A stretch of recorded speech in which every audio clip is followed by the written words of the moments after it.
Welcome to New York's #2 sports show. Yankees lose game 1 to the Toronto Blue Jays by a score of 10-1.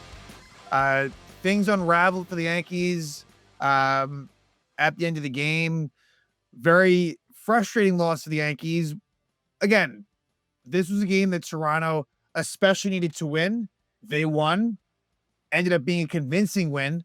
And a lot to discuss. A lot of, again, very frustrating in some of the key points in the game. And I guess just to get right to it, I mean, a lot of different places we can go. Really, the sixth inning, top of the sixth for the Yankees, that's where the game was lost. And look, it got worse when we talk about like the bottom of the seventh. But in the sixth, Yankees have bases loaded, no out, down 2-0. Now, Luis Seal only goes 2 2/3 innings. But hey, as much as that is not what you want, and he gave up 2 runs, a solo shot to Vladimir Guerrero Jr. and a solo shot to Alejandro Kirk. We'll get back to that. But in the sixth, bases loaded, no out. Kevin Gausman on the ropes. And to that point, through 5, he was cruising along. Yankees were going after, the first pitch and were unsuccessful in doing so in a lot of the at-bats. But bases loaded, no out, full count to Aaron Judge, who to that point, look, he had a hit earlier in the game. His postseason was pretty solid.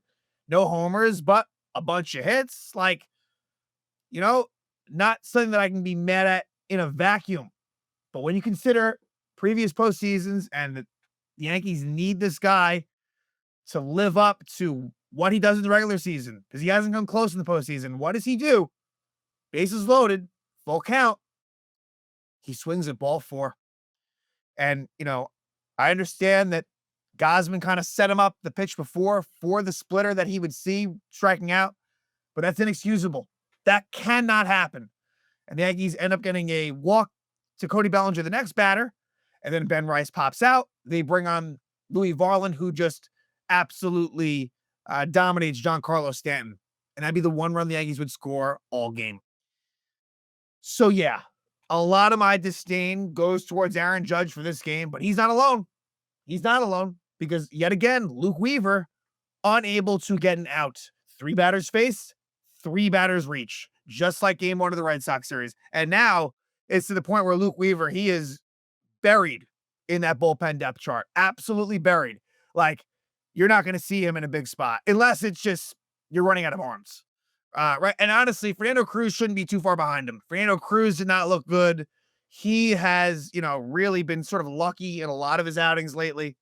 And, Camilo Doval, we'll talk about it. But hey, for me right now, as far as like the righties, right, not including Tim Hill, who's kind of, again, a bit of a niche, different sort of style pitcher. Camilo Doval, for me, he's number 3 in the pecking order, right? Bednar, Williams, Doval. Like, he should surpass Cruz for what it's worth.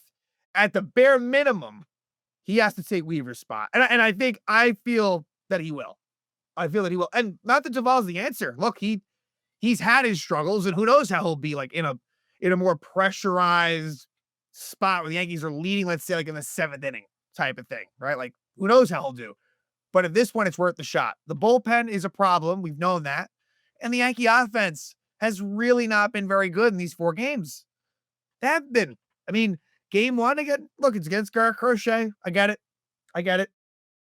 Game 2, they're able to find a way to get 4 runs, but it really wasn't pretty. And then game 3, it's a 4-run fourth that, again, like kind of involves some poor Boston defense, and Cam Schiller pitches just the game of his life. So this offense needs to get going big time. And a lot of the big time players are not doing anything at all. I mean, it's been a bad postseason for Trent Grisham. Cody Bellinger looks absolutely lost and terrible. I know he had that bases loaded walk, but besides that, it's been brutal. Ben Rice, whether it be versus lefties or just in general, after his initial hot start in game 2, he has not looked good. Giancarlo Stanton, brutal, absolutely brutal. Again, 4-game sample, but just calling it as it is, right? The most production you're getting is truly from the bottom of the order, right? The Volpes of the world. Hell, Ryan McMahon has looked pretty solid in the games that he has started. And Austin Wells hasn't been amazing, but again, compared to the other guys, it's been better. So that's really, really tough. Let's just go back to the roster decision. Only one move made, and we knew Luis Hill was going to be added, but it was Mark Leonard Jr. that was taken off, and that would have been, not what I expected. Really, why is Paul Blackburn truly on this roster? Like, and I know it's easy for me to say that after he gave up like 4 runs in an inning and a third, 6 hits allowed, but I don't know. Sure, it's useful to have a guy to just kind of eat up innings in non-high leverage spots, but and maybe this is getting too far into the weeds, but hey, may as well have like a Ryan Yarbrough or a Brent Hedrick as a second lefty in the pen. I feel like there's more use there to kind of be like a hybrid of like a long man plus someone that could come in a spot where Tim Hill was already used or whatever the case may be. I just think there's better usage there than to have Paul Blackburn on the roster. You already do have Will Warren as well. I do expect Warren to play more of a middle relief sort of bullpen role and not a long man role. So I still though, I'm not gonna make a big deal about it, but a little strange. They stuck with Escara. They did not add on Austin Sitta. So again, heal for Mark Leonard Jr. And now you're to the point where Luke Weaver is unusable. And I almost wish that Paul Blackburn that they could just phantom IL him. You know what I mean? At this point, they won't, but that would be nice. So that was the move that was made.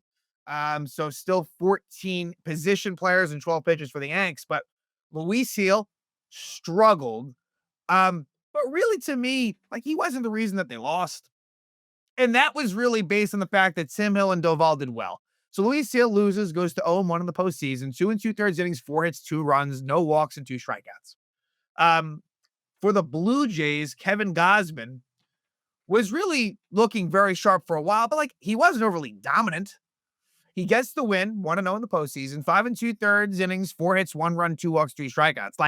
Yankees were trying to attack early and were just unsuccessful. Execution wasn't there for them. I didn't, John Smoltz was making it seem like Kevin Gausman had the greatest outing of all time. I don't know what he was watching exactly because, again, this was me, to me, this is more the Yankees not taking advantage of opportunities than anything else. Give credit to Gausman for, again, he threw 50 pitches through 5 innings, but again, it was a game plan by the Yankees that did not work. So let's just start out from the top. And, an anonymous sign when it kind of starts out where the first pitch of the game, Trent Grisham actually fouls it off his foot, but it's ruled a ground out. Never what you really want. And as far as the lineup goes, the players that were in were expected. Now, look, you could have maybe gone Goldschmidt over Rice for the sheer fact that Rice had horrendous career numbers against Gausman and Goldschmidt had good ones. So you could have done that. They didn't. Rice batted cleanup. But yeah, other than that, it was the players you'd expect. McNabb batted 7th, Wells batted 9th, but generally speaking, no major surprises. First inning is, for me, awfully fucking frustrating. You have to pitch beyond carefully to Vladimir Guerrero Jr. I don't give a shit any reason why you wouldn't. And the ironic thing is that Vlad, similar to Judge, but less of a sample size, Vlad's had his struggles in postseason play. He has. In those wild card rounds, I think he's probably been in about 2 to 3 of the wild card rounds. I think 3, actually. And he has not been good in those. I think he might have been somewhere in the 3 for 22 range. He had a great game today. He had an absolutely great game today, which is not good for the Yankees. And there's 2 outs. There's no one on. No offense to Addison Barger, right? No offense at all. He's on deck. 2-1 count that Hill just throws over. Just an easy changeup for Guerrero to sky out to left field for a home run. That cannot fucking happen. Walk him. Let pitch around him. Let him chase. That can't happen there. 2 outs, no one on. Given the fact that, hey, what I should also update, Bo Bichette, not on this roster. And then as an aside, pitching-wise, no Chris Bassett, no Max Scherzer. Now, Bassett, that's more of an interesting one to me than anything. Scherzer, again, he's had his struggles lately, so I think that was probably a wise choice on the Blue Jays' part. But yeah, Vlad Guerrero with a big-time home run. And he wasn't done there. And really, it's just frustrating. This is a guy that is the face of the Toronto team, has made it very clear his feelings about the Yankees. And hey, he's entitled to do that, but that's someone that answered. He answered big time. Um, and so it's a situation where the Blue Jays have the early lead. First time the Yankees this postseason have not scored first. Let's go to the second, actually. Top of the second. An amazing play by Vlad Guerrero Jr. defensively. Ryan McMahon with a line shot. Well, line shot's a bit strong, but hit pretty well. And Guerrero makes a diving play, unassisted double play as Jazz is double off first. Nothing the Jazz could have done there. If that goes to the outfield, you're looking at first and third, one out. Not meant to be. And so it remains 1-0. And then the bottom of the second, Alejandro Kirk, and he wasn't done. Kirk gets his first homer of the postseason to left field, makes it 2-0 Toronto. But he was able to survive the second. Let's go to the third with 2 out, Vlad Guerrero Jr. singles, and then that would be all for Heel.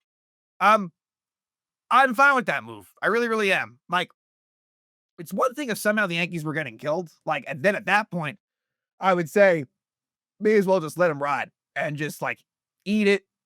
Let him be the one to just throw the pitches and kind of just save the bullpen. But given it was 2-0, you're right. You're still in the game, and they go to Tim Hill, and so Heel's night is over. Now, could Heel have maybe ended up kind of figuring it out? Possibly, but I figured that he was going to have some struggles, and it really makes you wonder if there is a next round for the Yankees. Big if at this point. Could Will Warren be the one that maybe gets that fourth start, quote unquote, and not Luis Seal? I think that's got to be on the table for sure. But Tim Hill comes on. It's a very fortunate lefty infield single for Addison Barger. But then in a scary moment, right? I mean, Alejandro Kirk versus Tim Hill is not good for Tim Hill, but Tim Hill does get Kirk to ground out. So it stays 2-0. And then Hill gets a 1-2-3 in the fourth. Great job by Tim Hill. 4 big outs to get you through. And it's exactly what was needed. At this point, Gausman is really just cruising along. And then Camilo Doval, who may have been the brightest spot for the Yanks in this game. He gets 3 ground outs in the 5th. Here's the thing. Blue Jays are very tough to strike out. They only had 2 strikeouts all game. 2 by Luis Seal. The Yankees relievers did not strike a single Blue Jay out. Scary. Really is as far as a winning recipe. It's not great. And now let's go to the top of the 6th. This is the inning. This is where the game was lost for the Yankees. Leadoff double Anthony Volpe, and give him credit, right? He continues to contribute and has looked good in the field. Seriously, kudos to Anthony Volpe. Then Austin Wells lines a single to right, and Volpe, had to stop. No complaints as far as Volpe not scoring on that one. But it's now. First and third, no out for Trent Grisham. And look, we're at the point now where Gausman's towards the end of the line. He is. And he walks Trent Grisham. So, again, bases loaded, no out, as I had stated earlier. And Aaron Judge is up. And look, the whole at-bat wasn't bad by Judge. It's what the end result was. On pitch 8, he strikes out swinging. Now, the key here was the fastball in that was fouled up before. Technically a ball, but to be fair, could that have been called strike 3? Yes. In a world with ABS, it's different, but I understand Judge swinging, and that's fine. But the splitter that he swung at, it's awful. It's absolutely awful. Aaron Judge cannot do that there. And right then, I think all Yankee fans kind of knew, all right, like that's probably going to be it. It's probably going to be it. And Cody Bellinger would get a 4-pitch walk, made it 2-1. But what sucks is if Judge gets on, I have to at least wonder if that would have been all for Gausman, which would have been good for the Yankees. Bellinger's a reverse split guy. And then you pinch hit Goldschmidt for Rice, which would have been advantageous because Ben Rice was terrible against Gausman. And what does Ben Rice do with the bases loaded and 1 out? He pops out. So, hey, again, we're going to call it as we see it. Ben Rice, who, again, had that home run in Game 2 in his first plate appearance. Pretty much since then, especially Game 3 in here, not great. So now Louis Varland comes in, who has a lot more heat on the fastball than Gausman, and he absolutely mows away Giancarlo Stanton. And hey, Stanton has not had a good postseason, but with him, he's been very good in the postseason in years past. So I'm not going to be as critical of him as I am of Judge. But hey, Stanton statistically has really been the worst of the bunch. He's been pretty fucking awful. So 2-1 Blue Jays there. Camilo Doval, hey, he gets the job done. Now it's 3 flyouts in the 6-4 Doval. And the good thing for him was he was pounding the strike zone. That's exactly what he needed to do. And that's how he'll have success. So he is going to be someone the Yankees are going to have to lean upon pretty heavily, in my opinion, like based on the way things are. He is going to be no worse than number 4 in the pecking order. And to me, he should really be number 3 at this point. Top of the 7th, things are a little bit interesting. A 1-out single for McMahon. Give him credit for putting up quality at-bats. And so now, after that, Sir Anthony Dominguez comes in to replace Luis Varland. And here is where Boone loses me in a few senses that we've already discussed, but here's where it really just gets kind of fucked up. On pitch, after 3 pitches, after Anthony Volpe has a 2-1 count, at that point, Jose Caballero pinch runs for McMahon. Why then? Why not when they bet started? Like, either don't pinch run him at all or do it at the start. It's just a horrible look. It seems as if he fell asleep at the wheel. Honestly, and those are things that we talk about and you kind of joke about. Legitimately, like, and the way he answered in the post-game presser would almost make you believe that he just, like he said, he changed his mind. I guess that could be true, but even that's a horrible look. So Caballero pinch runs, and it ends up not mattering at all. Volpe strikes out looking, and then finally Caballero runs during the Wells at bat, but Wells grounds out. So that sucks the way that played out. And the score remains 2-1. And now here comes the fucking bad Yankee bullpen. It did a good job, right? Tim Hill, Camilo Doval, but now it's Luke Weaver, who went from, again, last year, he was fucking ridiculous. He was incredible last year. And he was again this year. For a large stretch of the season, the first couple of months, he was sensational. He was all-star bound, and then he got hurt. And I would even venture to say that even before he got hurt, he was starting to slip a little bit, to be fair. And we just have not seen that Luke Weaver. He's dropped back down to earth, and it's now to the point where he is unusable. He really is unusable. Only if you absolutely have no other options would you lose Luke Weaver, right? Or, look, if it was between like Luke Weaver and fucking Paul Blackburn, then yeah, you're going to use Weaver. But it's a leadoff walk to Dalton Varsho, just like it was leadoff walk to fucking Cedane Rafaela. Then it's a single for Anthony Santander, similar to how it was a base hit for Nick Sogard. And then with the infield in, Andre Gimenez RBS single 3-1, and that's it for Weaver. 6 batters faced in the postseason, all 6 have reached. 4 hits and 2 walks. Can't happen. And so now Fernando Cruz comes on in a 3-1 game. And Fernando Cruz has not been very good. He's escaped jams. The stuff, yeah, sure, he'll throw the splitter out there every now and then, but like his stuff isn't good beyond that. And so Fernando Cruz, to me now, is he in Weaver territory? No, but he needs to be behind Doval.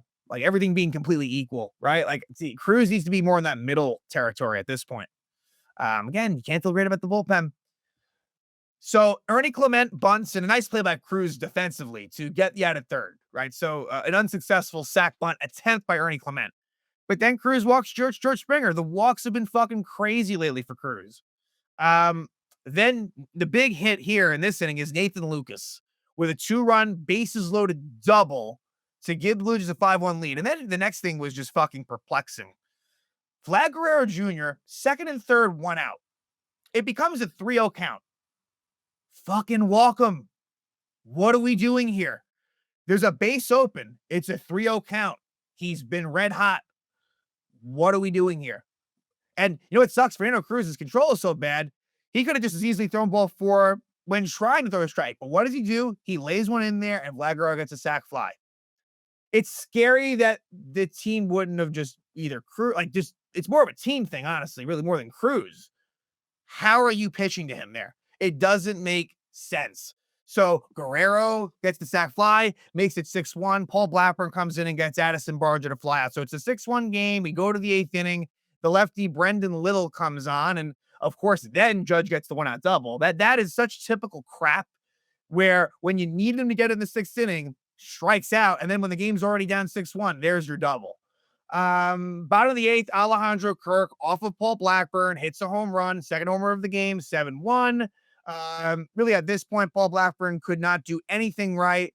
It was an Andres Jimenez RBI double to make it 8-1, an Ernie Clement sac fly to make it 9-1, a Nathan Lucas RBI single to make it 10-1.